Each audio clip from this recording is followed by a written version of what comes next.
আমি আমাদের ওখানকার শোরুমে একজনের সাথে কথা বলতেছিলাম, ও ওখানে শোরুমের ম্যানেজার। ও বললো আমাকে, বলে তোমার যে আচ্ছা আমাকে বলো তো, পাম্প থেকে মানে ট্যাঙ্কি থেকে তো পাম্প থেকে যে অয়েলটা প্রেসার করছে না, পেট্রোলটা, ওই পাইপটাই তো খুলে যাচ্ছে নাকি?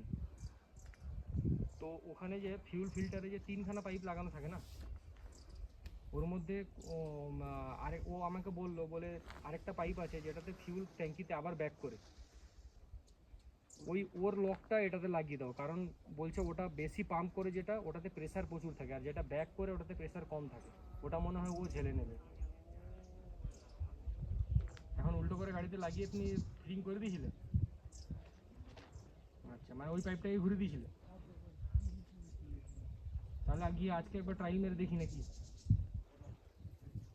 কিন্তু জানো, ও আমাকে বললো যে ওই পাইপটা লকের সঙ্গে পুরো পুরো ফিট আছে, ওটা ওটা লক আলাদা আসে না, কিন্তু এরা পাইপ কি করে দিয়ে দিল?